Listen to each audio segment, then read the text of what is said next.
Hola, buenos días. Siguiendo con las instrucciones que nos llegó mediante un comunicado de la Rectoría de la Universidad de Santiago,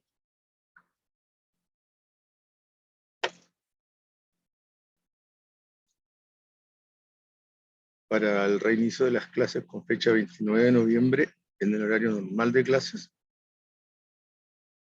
y teniendo presente la movilización de los estudiantes, si estos se presentan a la clase virtual, hay que entregar los contenidos pertinentes. Yo no tengo inconveniente en cumplir con las disposiciones de las autoridades en la plataforma he colocado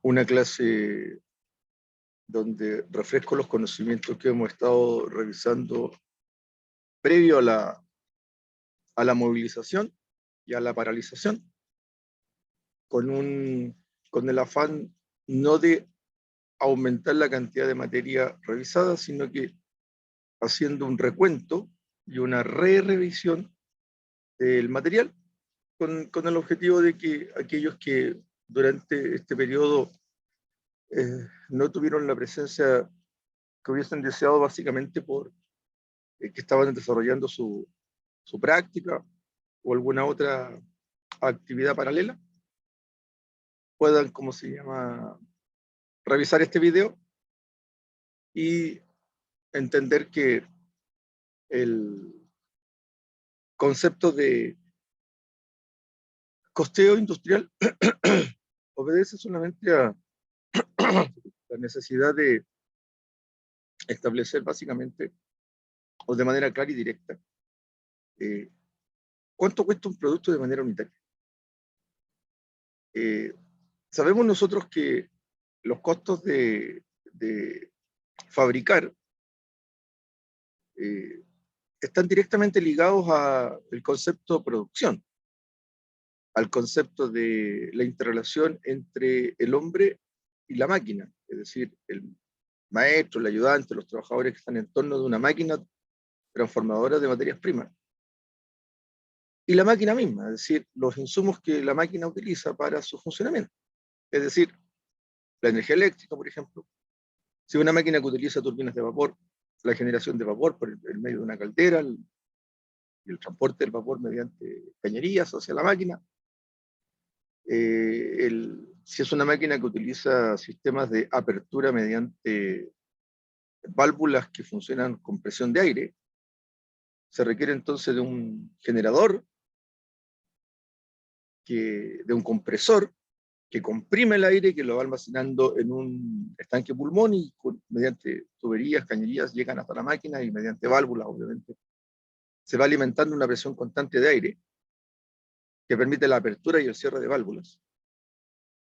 Está también la posibilidad de que una máquina utilice benzina, petróleo o energía eléctrica para el movimiento de sus motores, de sus motorreductores. Por lo tanto, hay un concepto asociado a una máquina. Es como un automóvil. El automóvil necesita la energía eléctrica de la batería, necesita la energía del combustible, que es benzina, en cualquiera de las dos drenajes, necesita el aceite para lubricar los elementos interiores del motor, necesita agua para la refrigeración del motor. Bueno, necesita una serie de elementos, ¿ya? Dentro del tablero de comando del automóvil están encendidas las luces piloto, de la benzina, del kilometraje, etcétera. O sea, tú necesitas una serie de elementos para que la conducción del vehículo sea segura. Bueno, esa es la máquina. Quien conduce, la mano de obra, el hombre, bueno, tiene que estar atento a las condiciones del tránsito, tiene que estar atento a las condiciones viales, tiene que estar atento a un montón de cosas. Y es la preocupación, ese es el trabajo del conductor. Y ahí se produce el binomio hombre-máquina. Pero además de eso, yo necesito que la máquina tenga un programa.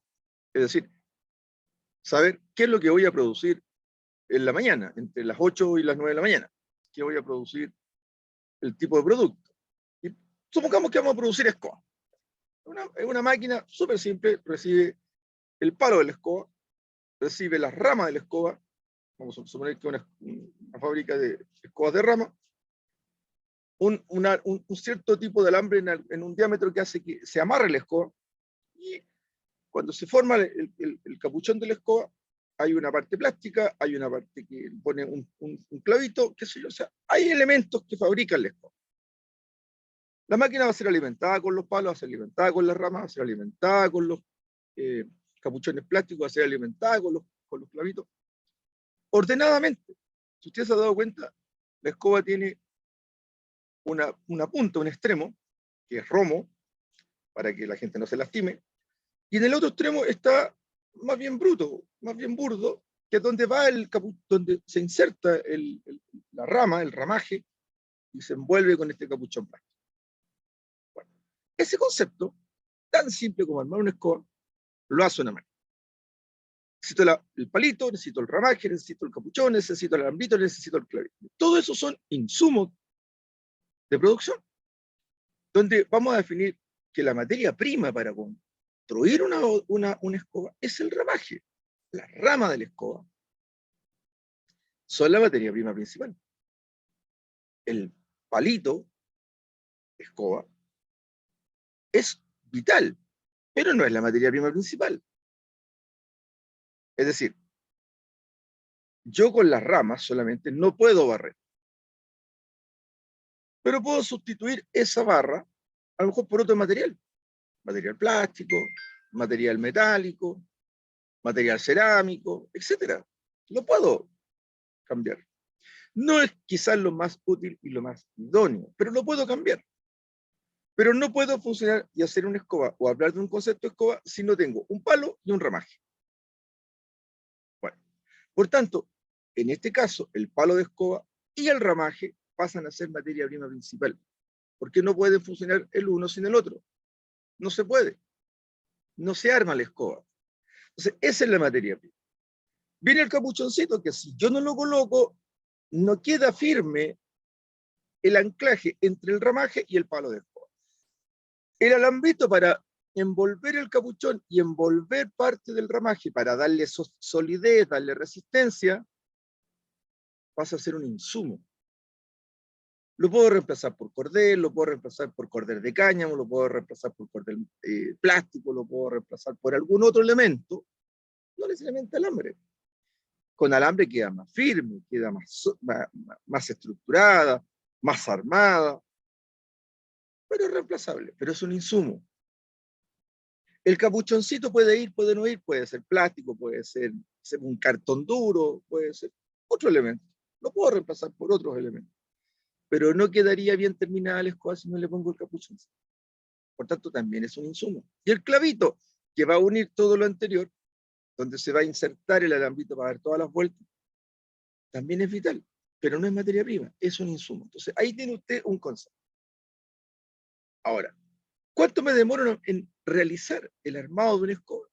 Es el tiempo productivo de la máquina. Supongamos que se demora la máquina en armar una escoba 5 minutos, o 10, da lo mismo. Si se demora 5, en un cuarto de hora tengo 3 escobas, en media hora tengo 6, y por tanto en una hora tengo 12. Si la alimentación es constante, si el ramaje entra adecuadamente, si no faltan los insumos, si el hombre está atento, todo anda bien, lo que llamamos una producción normal, tengo 12 escobas por hora. Supongamos que trabajamos 110 horas, son 120 escobas. ¿Ok? Ahora, si trabajamos 8 horas, si damos colación, bueno, disminuye la cantidad de tiempo que voy a tener la máquina funcionando, pero eso es el concepto. ¿Cuánto cuesta eso? El precio del palo de escoba, el precio del ramaje, el precio del método de alambrito, el precio de cada capuchón, el precio del kilo de clavo, el precio de la hora máquina, el precio de la hora hombre. Si sumo todo eso, me va a dar un costo de producción, un costo industrial. pero ligado a la producción. Ahora, si yo a ese costo básico primario de producir le agrego el costo del supervisor,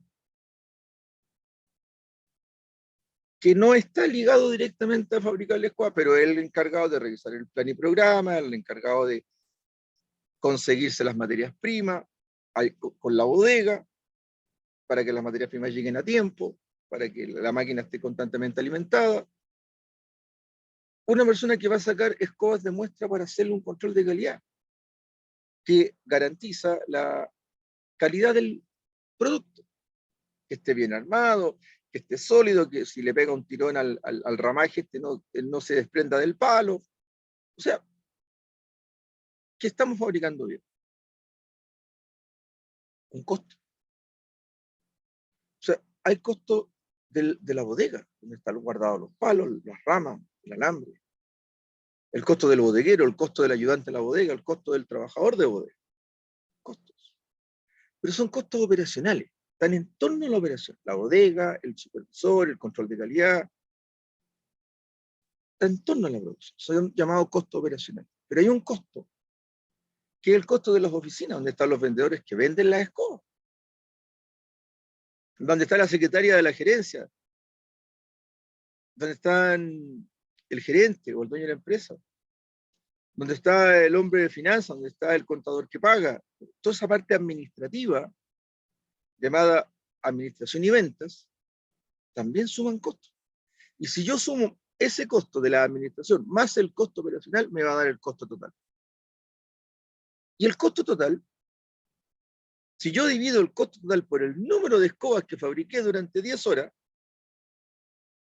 supongamos que sea 1.200.000, y lo voy a dividir por las 120 escobas, entonces yo voy a tener que el costo unitario de cada escoba va a ser 1.200 pesos. O 1.000 pesos. 1.000 pesos. 1.000 pesos es lo que me cuesta cada. Si yo tengo el costo unitario, ¿qué puedo establecer? El precio de venta. Si yo quiero ganar 500 pesos por cada escoba que vendo, y me está costando 1.000 pesos fabricarla, entonces debo venderle a 1.500 pesos. Y 1.500 pesos, 500 pesos es el 50% del costo de producción, del costo unitario. O sea, yo quiero ganar un 50% más de lo que me costó el producto. ¿Se fija? O sea, ese es mi margen de venta, en porcentaje, el 50% más de lo que me costó producir. Y la vendo a 1.500 y me la pagan. Y si descuento los 1.500, que es la venta, el precio de venta, el ingreso por la venta por cada escoba es 1.500 pesos. Me costó 1.000, gané 500. Sobre esos 500 que gané, voy a tener que pagar los impuestos. Supongamos que un 40%. O sea, de los 500, 200 pesos son. O sea, me va a quedar una utilidad neta después de impuestos de 300 pesos. Esa es mi ganancia. O sea, el costo industrial permite que, independiente del nivel del trabajo, independiente del producto, independiente de la cantidad, tener claridad en los costos va a permitir establecer un buen precio de venta. Y si yo tengo claridad en el precio de venta, voy a poder establecer cuál es la utilidad de la venta. Eso es costo industrial. Para poder entender los costos industriales, yo necesito elementos de conocimiento que ustedes han ido adquiriendo en la carrera, con la logística, con las unidades de las asignaturas de logística, donde ustedes revisan lo que puede ser almacén o bodega o almacenamiento o bodegaje o logística de inventario, aparecen unos conceptos que se llaman el LIFO y el FIFO. El LIFO es los in, first out, o sea, el último que entra es el primero que sale. Y el FIFO, que significa first in, first out, primero que entra, primero que sale. ¿Qué significa eso? Que si yo estoy guardando productos en una bodega, supóngase usted está almacenando productos en el refrigerador, productos perecibles en el refrigerador. En el método FIFO, que es el primero que entra al refrigerador, es el primero que sale, usted siempre tiene que sacar el más antiguo, con el propósito de evitar la obsolescencia, evitar la pérdida por cumplimiento de la vida útil. Los in, first out, significa que el último que entró es el primero que sale, o sea, el último que usted guardó en el refrigerador va a ser el primero que va a consumir.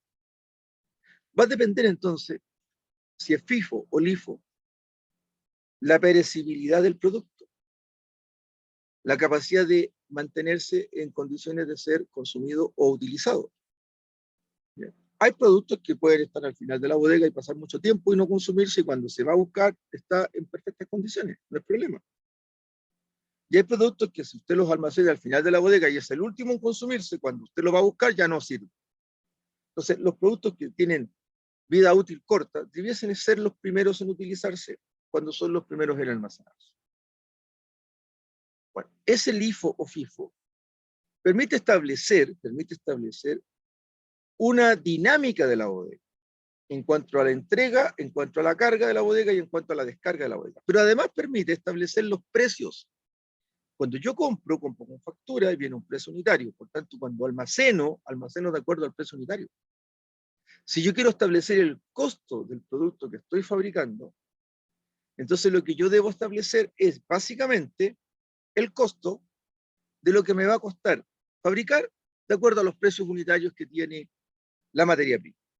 El costo unitario al que compré el palo de escoba, porque si no fabrico palos de escoba, los compré. El costo unitario del ramaje de la escoba, porque si no fabrico la rama de la escoba, tengo que comprarla.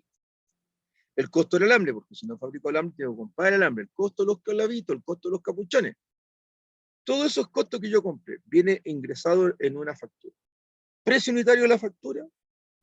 En la medida que voy consumiendo de acuerdo al precio unitario de esa factura. Y por tanto, el valor del producto puede ir variando. Por eso es que es tan importante establecer lotes de producción. Bueno, yo sé que es mucho conocimiento. Vamos a hacer un pequeño break para que ustedes también participen y vamos a revisar ¿cómo se llama? El ejercicio que está apuntado. Vayan a buscarse un cafecito y que tengamos una buena mañana de trabajo.